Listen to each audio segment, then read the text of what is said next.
дар омадан замон ба ин толор дидем ки гурӯҳи техникии шабакаи аввали телевизиони Тоҷикистон барои сабт омодагӣ медиданд ва мо низ дар аввалин лаҳза рӯзномаи худро аз ҳамин толор шурӯъ кардем ва онро манзуратон менамоем.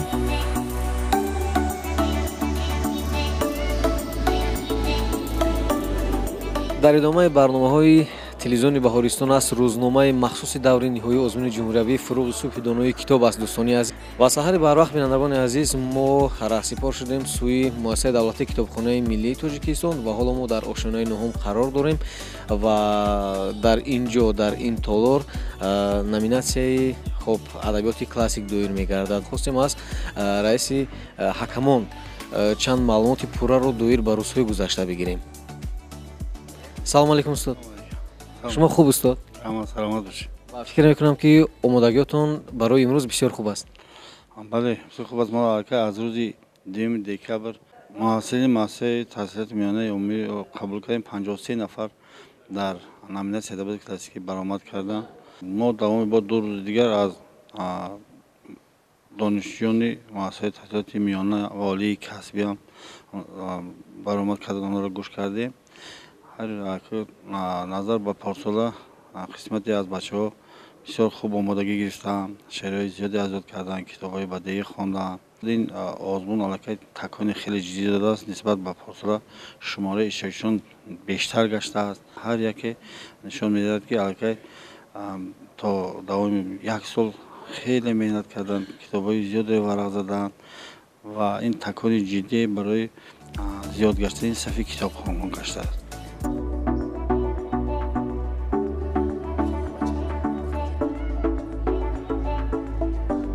инак донишҷӯёни донишгоҳи миллии Тоҷикистон низ ба толор ворид шуданд ва рафти озмунро тамошо мекунанд. То замони ҷобаҷо шудани донишҷӯёну гурӯҳи техникӣ мо бо иштирокчие ки аввалин шуда бояд ба саҳна барояд ҳамсӯҳбат шудем. Ассалому алайкум.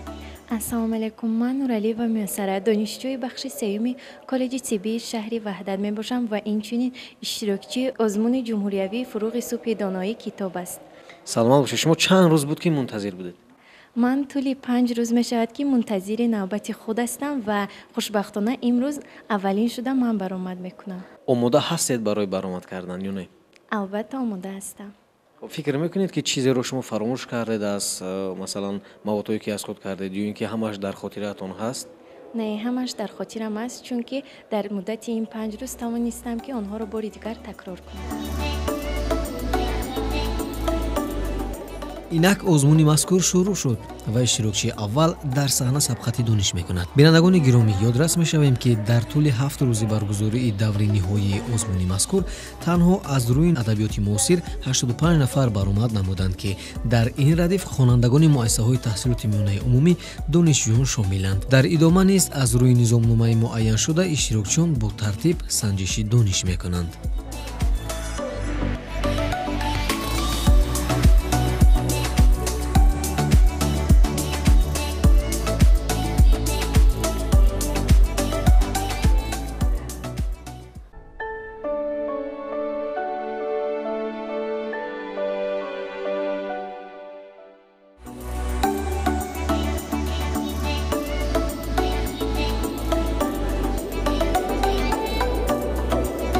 инак мо баъд аз чанд лаҳзаи тамошо аз толор берун шудем ва роҳ пеш гирифтем сӯи ошиёнаи чорум.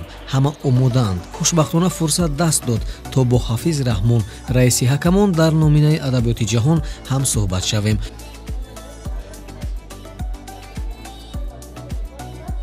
як чиз аст. Иммануил Кант, файласуфи бузурги олмон, мегуфт ки ду чиз инсонро ба фаъолият такон медиҳад. яке тарс аст, дигари ҳавасмандӣ. ҳамин ҳавасмандӣ ки Сарвардар нисбат ба китобхонҳо, нисбат ба ҳамин озмун ҳамун маблағи ҷудо кардааст, ин боиси ҳавасмандӣ мешавад. магар ин бад аст? ин албатта иқдоми бузургу наҷиб аст. саломат бошед. ташаккур барои шумо устод ва аз сабаби он ки шумо раиси ҳакамон ҳастед, иштирокчии навбатӣ ба саҳна баромад ва ман фикр мекунам ки шуморо низ мунтазир ҳастанд. барои шумо барор аллакай саволу ҷавоб бо иштирокчии навбатӣ дар ин толор шурӯъ шудааст ва мо чанд лаҳза тавонистем навор гирем. Баъзе аз иштирокчиён то баромадан ба саҳна омода ва боҷуръатанд, аммо ҳангоми баромадан ба саҳна баъзан ба ҳаяҷон дода мешаванд, ки ин барои онҳо хуб нест. Тавсияи ҳайати ҳакамон барои иштирокчиён ин аст, ки ҳангоми баромад намудан бояд ором, бо тамкин, бетарсу ҳаяҷон бошанд ва ба саволҳо муфассал ҷавоб гӯянд, зеро ин барои ҳакамон яке аз шартҳои асосӣ аст. тамошобинони азиз, дар назди ман Алома Собирова, иштирокчии даври ниҳоии озмуни ҷумҳуриявии фурӯғи субҳи донои китоб аст дар номинатсияи адабиёти ҷаҳон. Ва ин соли аввал аст, ки Алома иштирок мекунад. Тӯли 2 соле, ки ин озмун роҳандозӣ гардид, мушоҳида кардем? албатта ки мушоҳида кардам ва ба худ бисёр чизҳоро ба қайд гирифтам. Аслан китобҳое ки иштирокчиёни пеш аз ман иштирок карда хонда буданд, онҳоро ба назар гирифта инчунин мутолиа кардаастам. албатта чӣ гуна ки мо медонем, ҳайати ҳакамон бисёр сахтгир ҳастанд, махсусан дар даври ниҳоӣ ва то даври ниҳоӣ омадан, то даври ҷумҳуриявӣ роҳ ёфтан чӣ гуна буд? Монеаҳо буданд? Душвор буд барои шумо ё не? албатта ки душвор буданд, лекин ман ҳам кӯшиш кардам, ки ба саволҳои аъзои ҳакамон дуруст ҷавоб диҳам.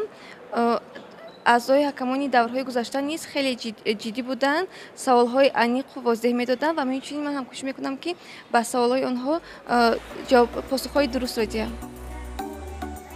ҳангоми рафтан ба толори дигар, рӯзноманигор ва наворбардорони шабакаи аввали телевизиони Тоҷикистонро мушоҳида намудем. шукр. Ман иштирокчӣ аз номинатсияи аввал, номинатсияи адабиёти классикӣ ҳастам ва аз ин дар даври ниҳоии озмуни мазкур баромад кардам. аллакай ҳакамон ба малакаю маҳорати ҳам аз баркардани эҷоди назмӣ, ҳам мутолиаи асарҳои насрӣ ба ман баҳогузорӣ ҳам карданд. суолҳои бисёр дақиқу мушаххас ҳам буданд. адабиёти бачагона на танҳо ба иштирокчиёни ҳамин номина, балки барои қисми зиёди иштирокчиёни озмуни мазкур ҷолиб аст. ин аст, ки аз ошонаҳои дигар барои тамошо ба ин толор меоянд, ки ин барои васеъ намудани сатҳи донишашон мусоидат мекунад. то имрӯз аз 510 нафар тавонистанд тақрибан 260 нафар иштирокчӣ ба саҳна бароянд ва дигар иштирокчиён низ дар рӯзҳои баъдӣ аз рӯи рӯйхати тартиб додашуда баромад хоҳанд кард.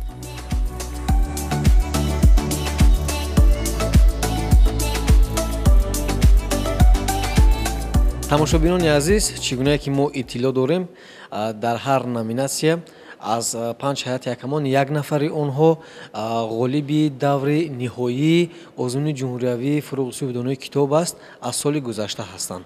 ва яке аз иштирокчиёни фаъоли соли гузашта дар номинатсияи адабиёти бачагона дар назди мо аст ва мо мехоҳем бо ишон суҳбат бикунем. албатта ҳар як довталабе ки баромад мекунад, суханронӣ мекунад, узвияти ҳакамон тамомиян ҳамон фаъолияташро ки дар асоси низомнома оварда шудааст ба ҳисоб мегиранд ва беҳтаринҳоро ба ҷойҳои намоён пешниҳод мекунанд. саволу ҷавоби соли гузашта аз имсол ягон фарқият дорад? албатта модом ки имсол довталаб зиёдтар аст, ҳайати ҳакамонро бисёр як масъулияти баланд ки дар зиммаи худ доранд, бояд ки аз байни ҳаминҳо беҳтаринҳо чеҳраҳои наву нотакрорро пешниҳод кунанд ва тавассути ҳаминҳо фарҳангу маънавиёти миллати тоҷикро дар арсаи ҷаҳонӣ муаррифӣ намоянд. саломат бошед. ташаккур барои шумо. муваффақият ва барор. дар тӯли 7 рӯзи баргузории озмун шоҳиди воқеаву ҳодисаҳои ҷолиб шудем ва ин озмун бароямон тавонист таъсири мусбат гузорад. Фарзона Одиназода. бисёр хуб. ва рӯйхати Фарзона Одиназода дар назди мо ҳаст, рӯйхати асарҳову ҳикояҳову латифаҳое ки аз худ кардааст. ман аввал мехоҳам пурсон шавам, ки он чизе ки дар ҳамин рӯйхат ҳаст, воқеан ҳам ҳамаи ҳаминро шумо аз худ кардед, медонед? мо фақат амин чизере ки хондем ҳамонро мо дар амин папкамон ҷой кардам, чизи зиёдатӣ не. чунки агар чизи зиёдатӣ бошад, вақте ки аъзои жюри ба мо мепурсанд, агар мо надонем, и боиси паст шудани холи мо мегардад. мо дар идомаи рӯзҳои баргузории даври ниҳоӣ боз бо шумо ҳамсӯҳбат хоҳем шуд, бо даст додани фурсат албатта. барои омода намудани рӯзномаи рӯзи оянда ҳамкоронамон талош доранд. танҳо бо шабакаи мо буданро фаромӯш накунед.